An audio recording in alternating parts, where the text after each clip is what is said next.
Look, this is really welcome news. Good to see that both the banking regulator, APRA, and the banks have collectively reached a response. It'll be welcome news to thousands of households and small businesses who've been relying on that deferral, but who are still not yet out of the woods. And if we can see anything from the flare-up in Victoria this week, we can see that there's still a long way to go. All the more reason, Annalise, while we need to see the government to step in and provide some certainty about what the future of its JobKeeper program is going to be. Nobody in their right mind thinks that the economy is just going to snap back at the end of September. So businesses will welcome the fact that they've got a little bit more wiggle room with their loan deferrals. Households will welcome the fact that they're going to get a bit more wiggle room as well. But crucially now, we need to get a signal from the government about what the future of their support programs are going to be. The question, though, for so many businesses is, will they survive even beyond that extra full-month deferral? This is going to be a much tougher test to pass for these businesses to get these extra 4 months out of the banks. Should the government be wary of keeping businesses in business if they're not going to survive this? Look, there's some hard conversations that are got to go on between banks and their customers, and I think for the most part banks have dealt with this quite well.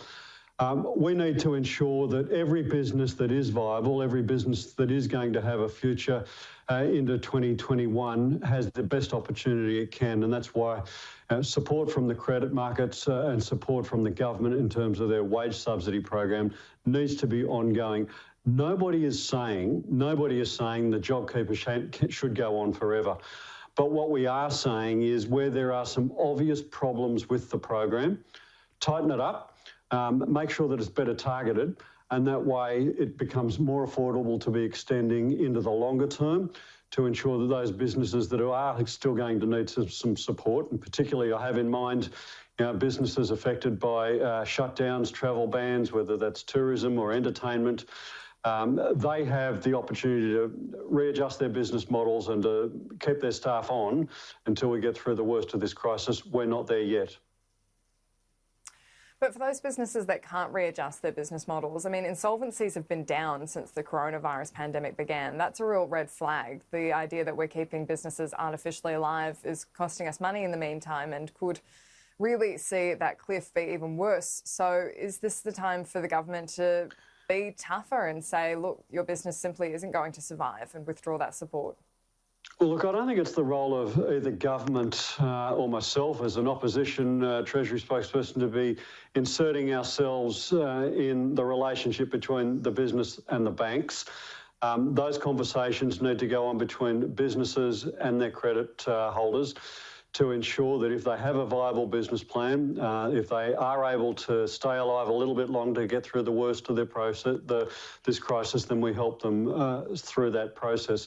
We want to keep every business open. We want to see every Australian in a job. And if that requires a bit more government support, so be it. But we're not kidding ourselves for one moment, Annalise. There are going to be businesses that aren't going to make it. There is going to be a kick up in unemployment, which is all the more reason why the government needs to provide more security, more certainty around its JobKeeper and its JobSeeker programs.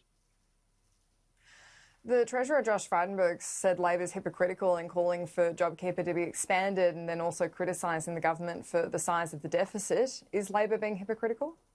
Oh, look, absolutely not. What we want to see is the best outcome for Australian workers and Australian businesses. And we've been saying right from the very beginning, it's unrealistic for us to assume that the economy is going to snap back to the way it was pre-COVID-19 at the end of September. Everybody knows that this isn't going to occur. So we need to ensure that there is an ongoing program. What is the government's role going to be? What is the role of the banks and the financiers? And what have businesses got to do to adjust? Those conversations, and here's where it's critical, Annalise, conversations are occurring between banks and their creditors, between businesses and their banks today. And they'll continue over the next 3 months to see whether deferrals are warranted or needed. And a crucial part of that discussion between the banks and their businesses is what's going on with your wages bill, what's going on with your employment, what's going on with your ongoing government support.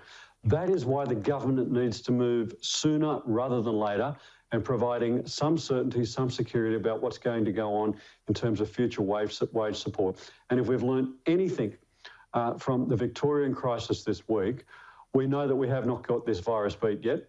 And we know that ultimately it's going to take a vaccine and a health response before we have the sorts of economic security that's going to take us into a full recovery. So more certainty, more support. So there's nothing hypocritical about that. We've been calling on the government to do that all along. If anything, the government should be picking up some of the suggestions that Labor has put to them right at the beginning of this process. A bit more flexibility in their programs is needed. Well, on the case in Victoria, I mean, the Treasurer's been out this morning saying these shutdowns are now going to cost the economy $1 billion a week. How can you ask the government for more certainty when the situation is so uncertain? Who knows what the world is going to look like in 2 months? Yeah, there's a couple of things that I've been calling on the government to do right from the very beginning. I've said, for example, and Labor has been calling the government out on this, we could be actually redirecting some of the existing spend on JobKeeper. It makes no sense, for example, that you've got some workers under the JobKeeper arrangement who've got a wage rise. They've got more money now than they had pre-COVID-19, and yet you've got other workers who have got less or who have got no support from the government whatsoever. That makes no sense. We can tighten some of those rules up to ensure that money is redirected to where it is most needed. And so too, if there are businesses out there who are claiming JobKeeper when they're not entitled to it, then we should be clamping down on that and redirecting that money to where it's most needed. But it is simply not tenable. It is simply not tenable. And the banks know this.